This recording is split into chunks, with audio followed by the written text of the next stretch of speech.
Imagine watching your favorite 90s sitcom for years, laughing at every joke, quoting the lines with your friends, only to find out that behind the scenes, the cast was hiding secrets the network never wanted you to know.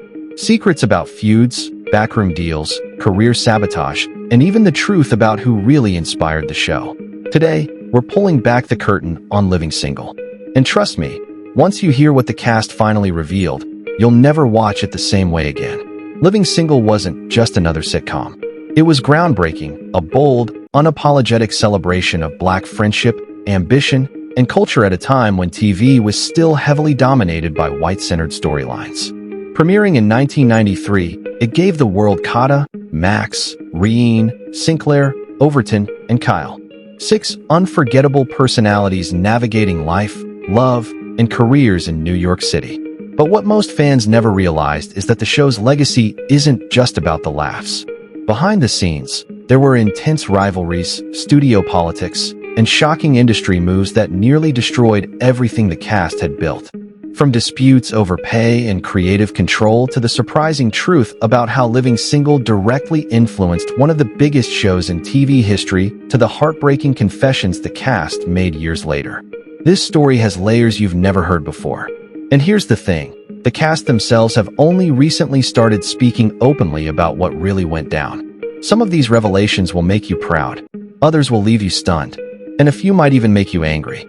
So, buckle up, because over the next few minutes, we're going to walk through the untold history of Living Single, the moments that almost derailed it, and the secrets the network tried to keep hidden for decades. And trust me, the most jaw-dropping detail is coming at the very end. Before Living Single became the cultural juggernaut we know today, its beginnings were far from glamorous. The year was the early 90s. Hip-hop was taking over the airwaves. Black cinema was booming with films like Boys in the Hood and Boomerang, and television was slowly, very slowly, starting to recognize that Black-led stories could be mainstream hits. Enter Yvette Lee Bowser, a young, brilliant writer who had cut her teeth on A Different World. She wanted to create something authentic, a sitcom that reflected the lives of young Black professionals with ambition, style, and a whole lot of personality.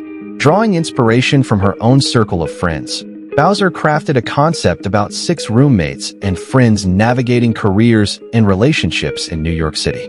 But here's where it gets interesting. Bowser faced resistance from executives who didn't believe an all-Black cast could sustain a primetime audience. Some network suits reportedly suggested diversifying the cast in ways that would have stripped the show of its identity. Bowser pushed back hard, and that fight for authenticity set the tone for everything that came after. When Fox finally greenlit Living Single, they expected it to fill a slot in their lineup, not necessarily dominate it. The network didn't pour in the same marketing dollars they gave other shows, especially not their white-led sitcoms. But what happened next shocked everyone. Living Single soared to the top of the ratings in its demographic almost immediately. Viewers connected deeply with the chemistry, the humor, and most importantly, the representation they had been starved of on television. And here's a twist many fans don't know. Before Living Single even aired, NBC executives got wind of the concept and took suspicious interest. Not long after, another show about 6 friends in New York, You Know It as Friends, popped up on NBC's slate. While NBC has never officially admitted it, even some of the Friends cast have hinted that Living Single paved the way for their show and possibly provided more inspiration than they've ever publicly acknowledged. The idea that Living Single didn't just open the door for Black ensemble sitcoms, but also directly influenced one of the most successful shows in history is one of the biggest what-ifs in TV history. But as we'll see later, that influence came with some serious consequences, including how Fox treated the cast in the years to come. And trust me, the moment the Living Single cast found out what NBC was planning, that's when things started to get heated behind the scenes. One of the first things that made Living Single so special was the undeniable chemistry between the cast members. Queen Latifah as Kata James, Erica Alexander as Maxine Shaw, Kim Coles as Sinclair James, Kim Fields as Reen Hunter, T.C. Carson as Kyle Barker, and John Hinton as Overton Wakefield Jones. Each character felt like someone you knew in real life. On screen, their banter was razor-sharp, their comedic timing impeccable, and their affection for one another seemed genuine. It looked effortless. But behind the scenes, the dynamic was far more complicated. From day one, Queen Latifah, already a music star and a growing businesswoman, naturally stepped into the unofficial leadership role of the cast. She wasn't just the face of the show. She was the one pushing for certain storylines, making sure the writers stayed true to the culture and even advocating for fair treatment for her fellow actors. But with leadership comes friction. Some cast members reportedly felt overshadowed, worried that the spotlight was leaning too heavily in Latifah's direction. Then there was the Erika Alexander factor. Coming off her role as Cousin Pam on The Cosby Show, Alexander brought a sharp wit and fearlessness that made Maxine a fan favorite. But her strong personality sometimes clashed with the lighter, more comedic styles of her co-stars. Insiders say that while Alexander and Latifah respected each other professionally, they didn't always see eye to eye when it came to creative choices. And Kim Fields, already famous from The Facts of Life, brought her own star power to the mix. She had been in the industry since childhood, which gave her a different perspective on how a set should run. There were whispers that she sometimes found the younger, newer cast members less disciplined, while others felt she could be a bit guarded compared to the group's more free-flowing personalities. But the most surprising behind-the-scenes tension came between T.C. Carson, Kyle, and the network itself. Carson wasn't shy about speaking up when he felt the show wasn't getting the same resources or respect as other Fox properties. He's since revealed in interviews that his outspokenness didn't sit well with executives, something that would later cost him dearly. Still, despite these occasional flare-ups, the cast had a professional respect that kept the machine running. They knew that their chemistry was the lifeblood of the show and that the audience could never sense any cracks in the foundation.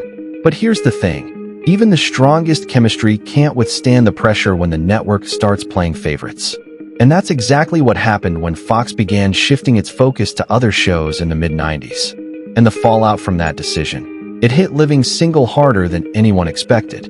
By the mid-90s, Living Single was a certified hit. Not only was it leading in ratings among African-American households, but it was also pulling in strong numbers across the board for Fox. You'd think that kind of success would inspire the network to double down on its investment. More marketing, more promotion, more support. But that's not what happened. Instead, Fox began shifting its attention and budget toward newer shows it thought could appeal to a broader audience.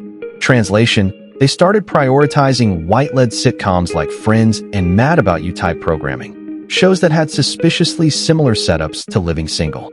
The Living Single cast and crew noticed the difference almost immediately. While their counterparts on other Fox hits were getting prime billboard spots, glossy ad campaigns, and major press pushes, Living Single was often left to rely on word of mouth and the loyalty of its audience. This wasn't just a matter of ego. It was about survival. In television, marketing dollars can mean the difference between a long, healthy run and a premature cancellation. And when the cast realized the network was treating them like second-class citizens despite their success, tensions started boiling over. One of the most vocal advocates was T.C. Carson. In later interviews, Carson revealed that he confronted Fox executives about the lack of promotion, the disparity in budgets, and the dismissive attitude toward black-led programming. According to Carson, the message he got back was clear: stop making noise or face the consequences. He didn't stop, and those consequences came swiftly. After 5 seasons, Carson's character Kyle Barker was suddenly written out of the show. Officially, the story was that his character had moved to London for work, but behind the scenes, it was widely believed that his departure was punishment for speaking out. Other cast members felt the squeeze, too. Erika Alexander, in particular, has spoken about how hard it was to see the show that broke ground for representation get treated as disposable. In one interview, she compared Living Single's promotional budget to that of Friends, saying, "We knew exactly what was going on, and it wasn't about ratings." And yet, through all this, the cast kept delivering on screen, making the most of what they had, leaning into their chemistry, and continuing to give audiences stories that felt real and relevant. But the cracks were starting to show. Without equal resources, the writers and producers had to cut corners. Certain storylines were rushed or dropped altogether. And while fans might not have seen the behind-the-scenes strain, the energy on set was undeniably changing. Here's the kicker. While Fox was essentially sidelining Living Single, Friends, the show many believed was directly inspired by it, was becoming a cultural phenomenon, raking in millions per episode and dominating pop culture conversations. And yes, that comparison was not lost on the Living Single cast. But the worst was yet to come, because when the show finally came to an end, the way Fox handled its finale left the cast and the fans feeling robbed of the send-off they deserved. By the time Living Single entered its 5th season in 1997, the writing was on the wall, though not in the way the cast or fans hoped. Ratings were still respectable, the audience was loyal, and the characters had become household names. But behind the scenes, Fox had already made up its mind. The show's days were numbered. What's shocking is how quickly things unraveled. Instead of announcing a proper final season with enough time to plan a grand farewell, Fox kept the cast and even some of the writers